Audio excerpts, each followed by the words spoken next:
ഞങ്ങളും ക്രൂശിക്കപ്പെട്ട ക്രിസ്തുവിനെ പ്രസംഗിക്കുന്നു. ദൈവ തിരുനാമത്തിൻ്റെ മഹത്വം ഉണ്ടാകട്ടെ. രൂത്തിൻ്റെ പുസ്തകത്തെക്കുറിച്ച് നാം ചിന്തിച്ചുകൊണ്ടിരിക്കുകയായിരുന്നല്ലോ. രൂത്തിൻ്റെ അമ്മായിയമ്മ മരുമകളോട് നിനക്കൊരു വിശ്രമസ്ഥലം അന്വേഷിക്കേണ്ടയോ എന്ന് ചോദിച്ച ആ ചോദ്യത്തെ തുടർന്നാണ് വിശ്രമം എന്നതിനെക്കുറിച്ച് നാം ചിന്തിച്ചുകൊണ്ടിരുന്നത്. വിശ്രമം, ക്രിസ്തുവിൻ്റെ ഭാഗത്തിൽ വിശ്രമമുണ്ട്, കഷ്ടത മാറ്റുന്ന വിശ്രമമുണ്ട്, വ്യസനം മാറ്റുന്ന വിശ്രമമുണ്ട്, കഠിനദാസ്യം മാറ്റുന്ന വിശ്രമമുണ്ട്, ദാവീദിൻ്റെ വേരും വംശവും ശുഭ്രമായ ഉദയനക്ഷത്രവുമായ കർത്താവായ യേശുക്രിസ്തു തരുന്ന വിശ്രമമുണ്ട്, ഇശായിയുടെ വേരായവൻ്റെ വിശ്രമമുണ്ട്, പരിശുദ്ധാത്മാവ് തരുന്ന വിശ്രമസ്ഥലമുണ്ട്, പരിശുദ്ധാത്മാവ് നടത്തിപ്പ് തരുന്ന വിശ്രമസ്ഥലമുണ്ട്. ദൈവത്തിന് സ്തോത്രം. അന്തിമ വിശ്രമമുണ്ട്, മരണം. നിത്യവിശ്രമമുണ്ട്, നിത്യത, നിത്യസ്വർഗം. ഇതെല്ലാം നാം ചിന്തിച്ചു. ഇപ്പോൾ നാം വീണ്ടും രൂത്തിൻ്റെ പുസ്തകത്തിൻ്റെ കേന്ദ്രഭാഗത്തേക്ക് മടങ്ങി വരികയാണ്. നമുക്ക് വായിക്കാം. രൂത്തിൻ്റെ പുസ്തകം 3-ാം അധ്യായം 1-ാം വാക്യം മുതൽ വീണ്ടും വായിക്കാം. അനന്തരം അവളുടെ അമ്മായിയമ്മയായ നവോമി അവളോട് പറഞ്ഞത്, മകളെ, നിനക്ക് നന്നായിരിക്കേണ്ടതിന് ഞാൻ നിനക്ക് വേണ്ടി ഒരു വിശ്രാമസ്ഥലം അന്വേഷിക്കേണ്ടയോ? നീ ചേർന്നിരുന്ന ബാലിക്കാരത്തികളുടെ യജമാനായ ബോവസ് നമ്മുടെ ചാർച്ചക്കാരനല്ലയോ? അവൻ ഇന്ന് രാത്രി കളത്തിൽ യവൻ തൂറ്റുന്നു. ആകയാൽ നീ കുളിച്ച് തൈലം പൂശി വസ്ത്രം ധരിച്ച് കളത്തിൽ ചെല്ലുക. അയാൾ തിന്നു കുടിച്ച് കഴിയും വരെ നിന്നെ കാണരുത്. ഉറങ്ങുവാൻ പോകുമ്പോൾ അവൻ കിടക്കുന്ന സ്ഥലം മനസ്സിലാക്കി ചെന്ന് അവൻ്റെ കാലിന്മേലുള്ള പുതപ്പ് പൊക്കി അവിടെ കിടന്നുകൊള്ളുക. എന്നാൽ നീ എന്തു ചെയ്യണമെന്ന് അവൻ നിനക്ക് പറഞ്ഞു തരും. അതിന് അവൾ, നീ പറയുന്നതൊക്കെയും ഞാൻ ചെയ്യാമെന്ന് അവളോട് പറഞ്ഞു. അങ്ങനെ അവൾ കളത്തിൽ ചെന്ന് അമ്മായിയമ്മ കൽപ്പിച്ചതുപോലെയൊക്കെയും ചെയ്തു. ദൈവത്തിന് സ്തോത്രം. വിശ്രമസ്ഥലം കിട്ടണമെങ്കിൽ ബോവസിൻ്റെ കാൽക്കൽ ചെല്ലണം. ബോവസിൻ്റെ കാൽക്കൽ ചെന്ന് കിടക്കണം. വീണ്ടെടുപ്പുകാരൻ്റെ കാൽക്കൽ ചെന്ന് കിടക്കാതെ വിശ്രമസ്ഥലം കിട്ടുകയില്ല, വിശ്രമം കിട്ടുകയില്ല. ഞാൻ യേശു ക്രിസ്തുവിൻ്റെ സന്നിധിയിൽ ചെല്ലാതെ എനിക്ക് വിശ്രമം കിട്ടുകയില്ല എന്ന് സെൻ്റ് അഗസ്റ്റിൻ പറഞ്ഞത് ഞാൻ വായിച്ചിട്ടുണ്ട്. എനിക്ക് യേശു ക്രിസ്തുവിൻ്റെ കാൽക്കൽ ചെന്നിട്ടില്ലാതെ വിശ്രമം കിട്ടുകയില്ല. യേശു ക്രിസ്തുവിൻ്റെ കാൽക്കൽ ചെന്നിട്ട് മാത്രമേ വിശ്രമം കിട്ടിയുള്ളൂ. ദൈവത്തിന് സ്തോത്രം. ഇതനുഭവിക്കുന്ന ചിലരെങ്കിലും ഈ വാക്കുകൾ കേൾക്കുന്നുണ്ടെന്ന് ഞാൻ കരുതട്ടെ. ക്രിസ്തുവിൻ്റെ പാദപീഠത്തിൽ ചെന്ന് വിശ്രമം കിട്ടിയവർ പാപത്തെ ഓർത്ത് അനുദപിച്ച് കരഞ്ഞുകൊണ്ട് കുളിച്ച് തൈലം പൂശി വസ്ത്രം ധരിച്ച് ക്രിസ്തുവിൻ്റെ പാദപീഠത്തിൽ ചെന്ന് അവിടെ തന്നെ വീണ് കിടന്ന് അഭയപ്പെട്ട് കിടന്ന് വിശ്രമം പ്രാപിച്ചവർ, ദൈവത്തിന് സ്തോത്രം. കർത്താവേ, നീ എന്നെ അനുഗ്രഹിച്ചല്ലാതെ ഞാൻ നിന്നെ വിടുകയില്ല എന്ന് യേശുവിനോട് മുട്ടിപ്പായി കരഞ്ഞവർ, ദൈവത്തിന് സ്തോത്രം. നാനാദേശങ്ങളിൽ ഇന്ന് വാക്കുകളെ കേൾക്കുന്ന എൻ്റെ ബഹുമാന്യ സഹോദരങ്ങൾ ചിലരെങ്കിലും അങ്ങനെ മുട്ടിപ്പായി പ്രാർത്ഥിച്ച് അനുദപിച്ച് പുതിയ ജീവിതത്തിനുള്ള തീരുമാനമെടുത്ത് കർത്താവ് തരുന്ന സമാധാനം അനുഭവിച്ചവർ, ദൈവത്തിന് സ്തോത്രം. പ്രിയപ്പെട്ടവരെ, ഞാൻ പറയും, നിങ്ങൾ ഭാഗ്യശാലികളാണെന്ന്. എൻ്റെ 17-ാമത്തെ വയസ്സിലാണ് എനിക്ക് ഈ ഭാഗ്യം കിട്ടിയത്. അനാഥനായിരുന്ന, അഗതിയായിരുന്ന, ഒറ്റപ്പെട്ടു പോയിരുന്ന, നിരാശനായിരുന്ന, മ്ലാനവദനായിരുന്ന, ഹൃദയം വാടിപ്പോയിരുന്ന എനിക്ക്, നിങ്ങൾക്കറിയാമല്ലോ എനിക്കൊരു വയസ്സിൽ എൻ്റെ അപ്പം മരിച്ചു പോയത്. നിങ്ങൾക്കറിയാമല്ലോ എൻ്റെ അമ്മ 30-ാമത്തെ വയസ്സിൽ വിധവയായത്. ദൈവത്തിന് സ്തോത്രം. ഈ വചനങ്ങളെ കേൾക്കുന്ന അനേകായിരങ്ങൾക്കറിയാം എൻ്റെ കുടുംബത്തിൻ്റെ അവസ്ഥ. ദൈവത്തിന് സ്തോത്രം. പ്രിയപ്പെട്ടവരെ, തകർന്നു പോയൊരു കുടുംബം, തളർന്നു പോയൊരു കുടുംബം, വാടിപ്പോയൊരു കുടുംബം, വാടിക്കൊഴിഞ്ഞു പോയൊരു വീട്, ദൈവത്തിന് സ്തോത്രം. മൂകമായ വീട്, നിശബ്ദമായ വീട്, ഉറങ്ങിപ്പോയ വീട്, ദൈവത്തിന് സ്തോത്രം. ആരും കയറി വരാത്ത വീട്, ആർക്കും വേണ്ടാത്ത വീട്, ആർക്കും വേണ്ടാത്തൊരു മനുഷ്യൻ, ദൈവത്തിന് സ്തോത്രം. ഞാൻ വിശദീകരിക്കുന്നില്ല, ഞാൻ വിവരിക്കുന്നില്ല.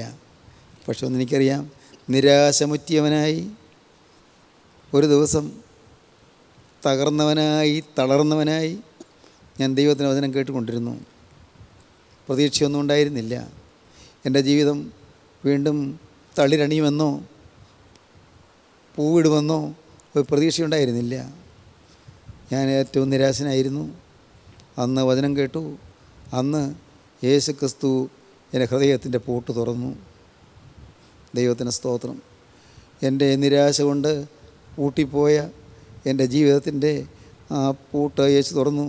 ഇരുമ്പോടാമ്പലുകളെ യേശു ഖണ്ഡിച്ച് കളഞ്ഞു. സാത്താനെ പൂട്ടിയിട്ടിരുന്ന നിരാശയുടെ പൂട്ടവൻ തുറന്നു. പിശാചിനെ ബന്ധിച്ചിരുന്നതായ തകർച്ചയുടെയും തളർച്ചയുടെയും പൂട്ടവൻ തുറന്നു. എൻ്റെ അനാഥത്തിൻ്റെ പൂട്ടവൻ തുറന്നു. എൻ്റെ ജീവിതത്തിൻ്റെ എല്ലാ ഭാഗത്തേക്കും അവൻ്റെ പ്രകാശം കടന്നു വന്നു. നിരാശയുടെ ഇരുൾ മൂടിയിരുന്ന ഹൃദയത്തിലേക്ക് ജീവപ്രകാശം കടന്നു വന്നു. ക്രിസ്തു എന്നെ സ്നേഹിച്ചു എന്നെനിക്ക് മനസ്സിലായി. ആർക്കും എന്നെ വേണ്ടെങ്കിലും യേശു ക്രിസ്തുവിന് എന്നെ സ്നേഹമാണെന്ന് എനിക്ക് മനസ്സിലായി. ക്രിസ്തു എന്നെ അറിയുന്നു എന്നെനിക്ക് മനസ്സിലായി. ക്രിസ്തു എന്നെ കാണുന്നു എനിക്ക് മനസ്സിലായി. ക്രിസ്തു എന്നോട് പ്രിയമാണെന്ന് എനിക്ക് മനസ്സിലായി. ഞാനൊന്നും അറിഞ്ഞല്ല എന്ന് പറഞ്ഞത്, കർത്താവേ ഇന്നു മുതൽ ഞാൻ നിൻ്റെ വക എന്ന്. അതിന് വരും വരായികൾ ചിന്തിച്ചല്ല ഞാൻ പറഞ്ഞത്, യേശുവേ ഇന്നു മുതൽ ഞാൻ നിൻ്റെ വക എന്ന്. ഏങ്കലടിച്ചുകൊണ്ട് പറഞ്ഞ വാക്കുകൾ അത് സ്വർഗത്തിലെ എൻ്റെ നാഥൻ കേട്ടു. ആ വാക്കുകൾ നാഥൻ്റെ സന്നിധിയിലേക്ക് പറന്നു ചെന്നു. എൻ്റെ കർത്താവിൻ്റെ ഹൃദയത്തിലേക്ക് എഴുന്നള്ളി വന്നു. യേശു ക്രിസ്തുവിൻ്റെ ജീവിതത്തെ മാറ്റിമറിച്ചു. എൻ്റെ ജീവിതത്തിലെ നിരാശകൾ മാറ്റി. എൻ്റെ ഹൃദയത്തിലെ ദുഃഖം മാറ്റി. എൻ്റെ അമ്മയുടെ വൈധവ്യ ദുഃഖത്തിന് ശമനം വരുത്തി. എൻ്റെ അമ്മ സമാധാനത്തോടെ ജീവിക്കാൻ തുടങ്ങി. എൻ്റെ കുടുംബം രക്ഷിക്കപ്പെട്ടു. ഞാൻ രക്ഷിക്കപ്പെട്ടു. എൻ്റെ പെങ്ങൾ രക്ഷിക്കപ്പെട്ടു. എൻ്റെ അമ്മ രക്ഷിക്കപ്പെട്ടു. രക്ഷിക്കപ്പെട്ടെന്ന് കേൾക്കുമ്പോൾ ചിലർക്ക് നെറ്റിച്ചുളിയുമായിരിക്കും. പ്രിയപ്പെട്ടവരെ, രക്ഷിക്കപ്പെടുമെന്ന് പറഞ്ഞാൽ പൂർത്തിയായി എന്നല്ല, തികഞ്ഞു എന്നല്ല, രക്ഷ അനുഭവിക്കാൻ മാനസാന്തരപ്പെട്ടു എന്ന്. ഒരു ശിശു ജനിച്ചു എന്ന് പറഞ്ഞാൽ പൂർത്തിയായോ? ഒരു ശിശു ജനിച്ചു എന്ന് പറഞ്ഞാൽ തികഞ്ഞോ? ഇല്ലല്ലോ. എത്രയോ കാലങ്ങൾ ഇനി ആ കുഞ്ഞിന് അതിന് വളർച്ചയ്ക്ക് ആവശ്യമുള്ള വിഭവങ്ങൾ കൊടുക്കണം. അതിന് പാല് കൊടുക്കണം. അതിനെ പരിചരിക്കണം. ആ ശിശുവിനെ സൂക്ഷിക്കണം. അതിനെ ശുശ്രൂഷിക്കണം. അതിനെ വളർത്തണം. ബന്ധപ്പാടില്ലേ? ഉണ്ടല്ലോ. കഷ്ടപ്പാടില്ലേ? ഉണ്ടല്ലോ. ആ കുഞ്ഞിനെ വളർത്തണം. എത്രയോ ശിശുമരണങ്ങൾ സംഭവിക്കുന്നു. ശിശുവായി ജനിച്ചു, ശരിയാണ്. ശിശുമരണം സംഭവിക്കുന്നുണ്ട്. കുറച്ചുകൂടി പ്രായമായതിനു ശേഷം മരിക്കുന്നുണ്ട്. കൂടുതൽ പ്രായമായതിനു ശേഷം മരിക്കുന്നുണ്ട്. അനേകർ തീരുമാനമെടുത്തു, മാനസാന്തരപ്പെട്ടു, പക്ഷേ ഇടയ്ക്ക് വെച്ച് മരിച്ചു പോകുന്നുണ്ട്. ആത്മാവ് മരിക്കുന്ന കാര്യമാണ് ഞാൻ പറയുന്നത്. ആത്മാവ് മരിച്ചു പോകുന്നുണ്ട്. പാപം വരുമ്പോൾ ആത്മാവ് മരിക്കും. പാപത്തിൻ്റെ ശമ്പളം മരണം അത്രേ. പാപം ചെയ്യുന്ന ദേഹി മരിക്കും. പാപം ചെയ്യുന്ന നാളിൽ മരിക്കും. സ്നേഹിത, നീ സുവിശേഷം പ്രസംഗിക്കുന്നതിനായിരിക്കും, പക്ഷേ നിന്നിൽ ദ്രവ്യാഗ്രഹം ഉള്ളതുകൊണ്ട് നീ ആത്മാവ് മരിച്ചിരിക്കുകയാണ്. സ്നേഹിത, നീ സുവിശേഷകനായിരിക്കും. നീ നല്ലതുപോലെ പാട്ട് പാടുന്നുണ്ടായിരിക്കും. നിൻ്റെ പ്രാർത്ഥന മൂലം ചിലർക്ക് പ്രയോജനം കിട്ടിയെന്ന് വരാം. പക്ഷേ നിൻ്റെ അശുദ്ധ ഹൃദയം മൂലം, അശുദ്ധ ജീവിതം മൂലം, അശുദ്ധിയോടുള്ള താല്പര്യം മൂലം നിൻ്റെ ഹൃദയത്തിന് അശുദ്ധി മാറാത്തത് കൊണ്ട് മകനെ, നീ ഇന്ന് ആത്മാവ് മരിച്ചവനാണ്. അറിഞ്ഞാൽ കൊള്ളാം, അറിഞ്ഞനുസരിച്ചാൽ കൊള്ളാം. ദൈവത്തിന് സ്തോത്രം. മകളെ, നീ വീട്ടിൽ വൈരുദ്ധ്യം ഉണ്ടാക്കുന്നവളും, നീ വഴക്കാളിയും, നീ എപ്പോഴും പരിഭവിക്കുന്നവളും, കുടുംബത്തിൽ സമാധാനം കെടുത്തുന്നവളും ആണെങ്കിൽ മകളെ, നിൻ്റെ ആത്മാവ് മരിച്ചിരിക്കുകയാണ്. നീ ദ്രവ്യാഗ്രഹവും സ്വാർത്ഥതയും അഹങ്കാരമുള്ളവളാണെങ്കിൽ നിൻ്റെ ആത്മാവ് മരിച്ചിരിക്കുകയാണ്. മറ്റൊന്നും നോക്കണ്ട. പാപമുണ്ടോ എങ്കിൽ ആത്മാവ് മരിച്ചിരിക്കുകയാണ്. പാപം ചെയ്യുന്ന ദേഹി മരിക്കും. പാപം ചെയ്യുന്ന നാളിൽ മരിക്കും. പാപത്തിന് ശമ്പളം മരണം അത്രേ. മോഹം ഗർഭം ധരിച്ച് പാപത്തെ പ്രസവിക്കുന്നു. പാവം മുഴുത്തിട്ട് മരണത്തെ പെറുന്നു എന്ന് ദൈവത്തിൻ്റെ വചനം പറയുന്നു. യാക്കോബിൻ്റെ ലേഖനം 1-ാം അധ്യായത്തിൽ കാണും. മോഹം ഗർഭം ധരിച്ച് പാപത്തെ പ്രസവിക്കുന്നു. പാപം മുഴുത്തിട്ട് മരണത്തെ പെറുന്നു. ദൈവത്തിന് സ്തോത്രം. സഹോദരങ്ങളെ, നിങ്ങളുടെ ജീവിതം എങ്ങനെയുണ്ട്? ദൈവത്തിന് സ്തോത്രം. നിങ്ങളുടെ അവസ്ഥ എങ്ങനെയുണ്ട്? ആത്മാവ് ജീവനുണ്ടോ? ആത്മാവ് മരിച്ചിരിക്കുന്നു. ദൈവത്തിന് സ്തോത്രം. ഇന്ന് ഈ വാക്കുകളെ കേൾക്കുന്ന നിങ്ങൾ രക്ഷിക്കപ്പെട്ടുവോ? രക്ഷ അനുഭവിച്ചുവോ? നിങ്ങൾ ശിക്ഷയിൽ നിന്ന് മോചനം പ്രാപിച്ചുവോ? നിത്യശിക്ഷ ഒഴിവായി കിട്ടിയോ? ക്രിസ്തുവിൻ്റെ രക്തത്താൽ നിങ്ങൾ നിത്യജീവൻ്റെ അവകാശികളായോ? ഇല്ലെങ്കിൽ തീരാ നഷ്ടം. പ്രിയപ്പെട്ടവരെ, ഇനി വൈകരുത്. സമയം താമസിക്കരുത്. വൈകരുത്. ഇപ്പോൾ തന്നെ രക്ഷനെ വിളിച്ച് അപേക്ഷിക്കൂ. യേശുവേ, നീ ക്രൂശിൽ മരിച്ചതിനാൽ എൻ്റെ പാപം നീ വഹിച്ചു എന്ന് ഞാൻ വിശ്വസിക്കുന്നു. എൻ്റെ പാപത്തിന് ശിക്ഷ നീ കുരിശിൽ ഏറ്റു എന്ന് ഞാൻ വിശ്വസിക്കുന്നു. ഇപ്പോൾ നാഥ, എന്നെ തന്നെ നിൻ്റെ പാദപീഠത്തിൽ ഞാൻ സമർപ്പിക്കുന്നു. ഇന്നു മുതൽ ഞാൻ പുതിയ സൃഷ്ടി. ഇന്നു മുതൽ ഞാൻ നിൻ്റെ വക സമർപ്പിക്കൂ. ക്രിസ്തു നിങ്ങൾക്ക് രക്ഷ പ്രദാനം ചെയ്യും. രക്ഷ നിങ്ങളുടെ ശരീരത്തേക്ക് വന്നിരിക്കുന്നു. ഇത്ര വലിയ രക്ഷ നാം ഗണ്യമാക്കാതെ പോയാൽ എങ്ങനെ തെറ്റിയൊഴിയുമെന്ന് എബ്രായ ലേഖന കർത്താവ് ചോദിക്കുന്നു. ഇത്ര വലിയ രക്ഷയാകാൻ കാരണം അത്ര വലിയ ശിക്ഷ ഒഴിവായതാണ്. അത്ര വലിയ ശിക്ഷ നീ ഒഴിവായതുകൊണ്ട്, അത്ര വലിയ ശിക്ഷ നിനക്ക് ഒഴിവായതുകൊണ്ട് ഇത്ര വലിയ രക്ഷയെ നിനക്ക് തരികയാണ്. ദൈവത്തിന് സ്തോത്രം. അത്ര വലിയ ശിക്ഷയെ ഒഴിവാക്കി ഇത്ര വലിയ രക്ഷയെ തരുന്നു. ദൈവത്തിന് സ്തോത്രം. ഇത്ര വലിയ രക്ഷ നീ ഗണ്യമാക്കാതെ പോയാൽ എങ്ങനെ തെറ്റിയൊഴിയും? ദൈവത്തിന് സ്തോത്രം. പ്രിയപ്പെട്ടവരെ, നാം വായിച്ചത് എന്താണ്? നാം വായിച്ചത് ഈ ബോവസിൻ്റെ കാൽക്കൽ ചെന്ന് നാം വീണ് കിടന്ന് കരയണം. അവിടെ നിന്ന് അഭയപ്പെട്ട് കിടക്കണം. അവിടെ തന്നെ അഭയപ്പെട്ട് കിടക്കണം. അവിടെ നിന്ന് മാറരുത്. പക്ഷേ ചില വ്യവസ്ഥകളുണ്ട്. എന്താണ് വ്യവസ്ഥ? നമുക്ക് വായിക്കാം. ബോവസിൻ്റെ കാൽക്കൽ കിടക്കുന്നതിനുള്ള വ്യവസ്ഥ എന്താണ്? നമുക്ക് വായിക്കാം. 3-ാം അധ്യായം 2-ാം വാക്യം. നീ ചേർന്നിരുന്ന ബാലിക്കാരത്തിയുടെ യജമാനായ ബോവസ് നമ്മുടെ ചാർച്ചക്കാരനല്ലയോ? അവൻ ഇന്ന് രാത്രി കളത്തിൽ യവൻ തൂറ്റുന്നു. ആകയാൽ നീ കുളിച്ച് തൈലം പൂശി വസ്ത്രം ധരിച്ച് കളത്തിൽ ചെല്ലുക. നീ കുളിച്ച് തൈലം പൂശി വസ്ത്രം ധരിച്ച് കളത്തിൽ ചെല്ലുക. വളരെ അർത്ഥവത്തായ ചില വാക്കുകളാണ് ഇവിടെ നാം കാണുന്നത്. വളരെ അർത്ഥവത്താണ്. നീ കുളിച്ച് തൈലം പൂശി വസ്ത്രം ധരിച്ച് കളത്തിൽ ചെല്ലുക. പ്രിയപ്പെട്ടവരെ, എന്താണ് കുളിക്കുക എന്ന് പറഞ്ഞാൽ? എന്താണ് അതിൻ്റെ അർത്ഥം? നമ്മുടെ ആന്തരാത്മാവ് വചനത്താൽ കഴുകൽ പ്രാപിക്കണം. ആന്തരാത്മാവ് കർത്താവായ യേശുവിൻ രക്തത്താൽ കഴുകൽ പ്രാപിക്കണം. കുളിക്കണം. പഴയ മനുഷ്യൻ മാറണം. പഴയ അഴുക്കെല്ലാം കഴുകിക്കളയണം. പഴയ മനുഷ്യൻ മാറണം. പുറമേയുള്ള ഏതെങ്കിലും പ്രവൃത്തി കൊണ്ടല്ല അത് നടക്കേണ്ടത്. പുറമേയുള്ളതായ ഏതെങ്കിലും കർമ്മ പരിപാടി കൊണ്ടല്ല അത് നടക്കേണ്ടത്. പുറമേയുള്ള ഏതെങ്കിലും കർമ്മ ആചാരങ്ങൾ കൊണ്ടല്ല അത് നടക്കേണ്ടത്. പുറമേയുള്ള ഏതെങ്കിലും അനുഷ്ഠാനം കൊണ്ടല്ല അത് നടക്കേണ്ടത്. അത് ആന്തരികമായ ഒരു വിപ്ലവമാണത്. ആന്തരികമായൊരു വിപ്ലവം, ആന്തരികമായ കഴുകൽ. ദൈവത്തിന് സ്തോത്രം, ദൈവത്തിന് സ്തോത്രം. നിങ്ങൾ ഈ കഴുകൽ പ്രാപിച്ചിട്ടുണ്ടോ? ആന്തരികമായ കഴുകൽ, കർത്താവായ യേശുവിൻ്റെ വചനത്താലുള്ള കഴുകൽ. തിരുവചനം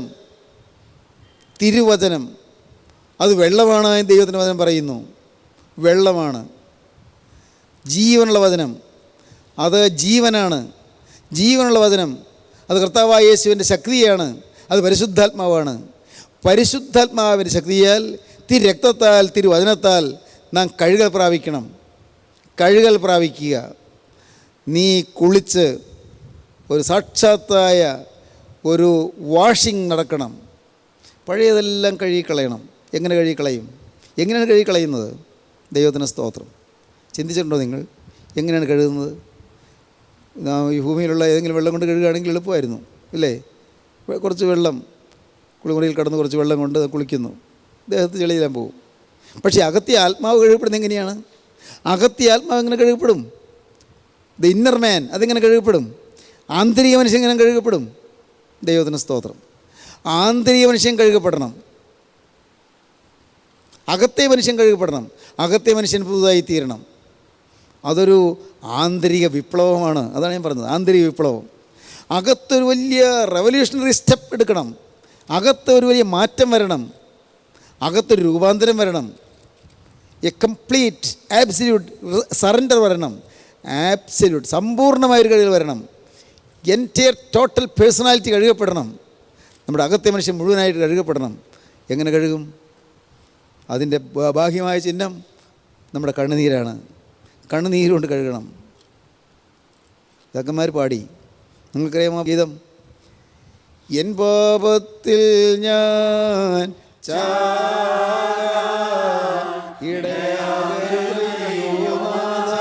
എൻ ബാഷ്പങ്ങൾ ചൊരിഞ്ഞിടുന്നിപ്പോൾ, എൻ പാപത്തിൽ ഞാൻ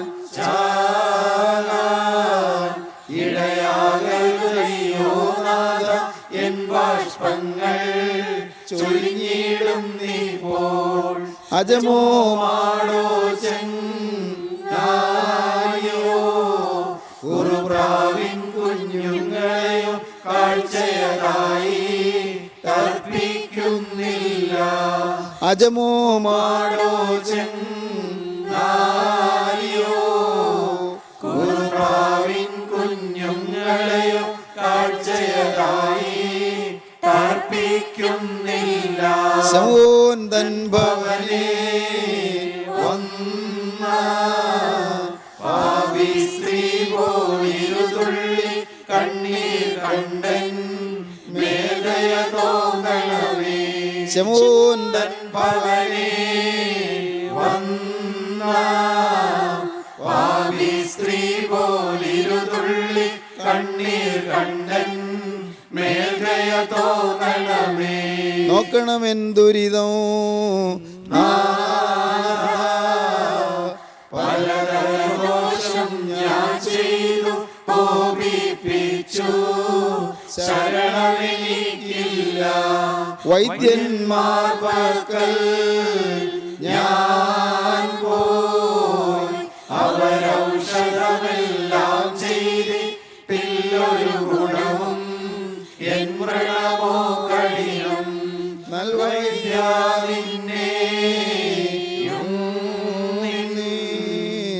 ഔഷധ ഗുണവും ഞാൻ കേട്ടു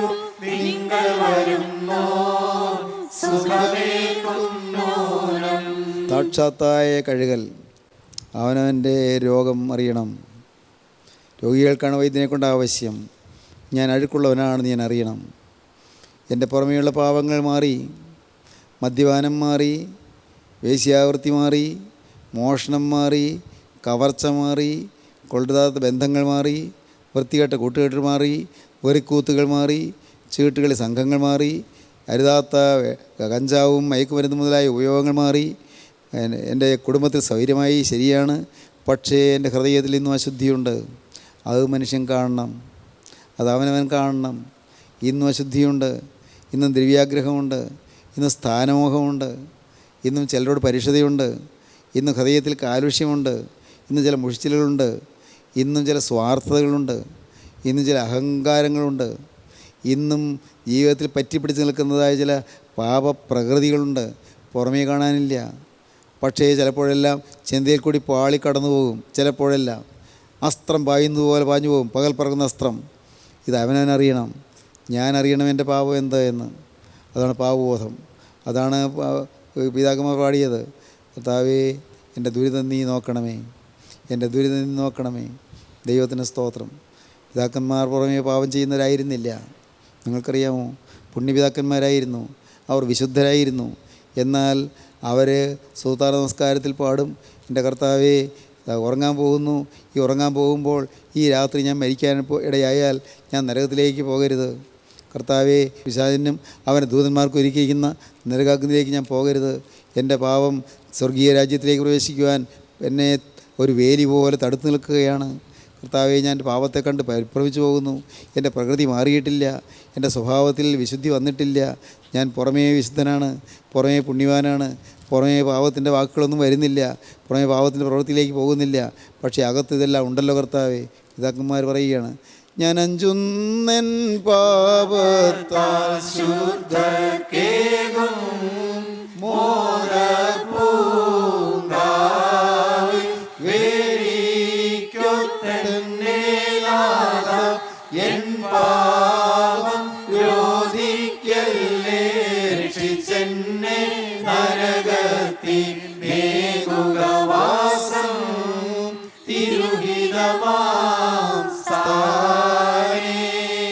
ഞാൻ അഞ്ചുന്നു, ഞാൻ പരിഭ്രമിച്ചു പോകുന്നു, ഞാൻ ഭയന്നു പോകുന്നു. എൻ്റെ പാപം കണ്ട് വേലി പോലെ രോധിച്ചു നിൽക്കുകയാണ്.